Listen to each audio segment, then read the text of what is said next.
Bonjour, nous allons voir ensemble comment procéder pour effectuer la synchronisation des salariés de Sedge 100 Paye RH vers Sedge Espace Employé, autrement dit SE. Dans Sedge 100 Paye RH, sur la fiche du salarié, l'email professionnel doit être renseigné et doit être unique, tout compte SE confondu. En effet, Sedge ne gère pas le cas où deux fiches salariés ont la même adresse mail professionnelle. La zone nature du contrat correspond à la zone contrat de travail dans Sedge Espace Employé. Il y fait une correspondance pour les CDD et les CDI. Pour les autres natures de contrat, la zone dans SE sera à Autres. L'unité de temps de travail dans la paye est reprise dans la zone type de contrat sur SE pour les forfaits jours et les forfaits heures, sinon la zone est vide. Au niveau de l'adresse, le code postal et le code pays doivent obligatoirement être renseignés.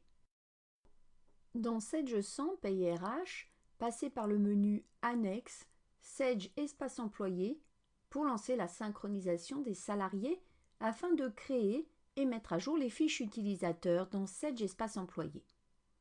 Sur l'écran de sélection, vous pouvez sélectionner les salariés à synchroniser. Il est à noter que les salariés ayant le statut sorti ne sont pas pris en compte.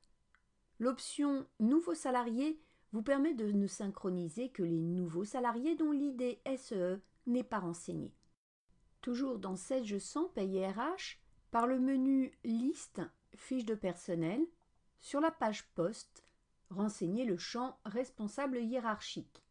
Ainsi, au moment de la synchronisation, sur l'écran de sélection, vous pourrez cocher la case « Générer les managers » afin de mettre à jour les pages « Salariés rattachés » et « Managers » de la fiche « Salariés » sur Sedge Espace Employé.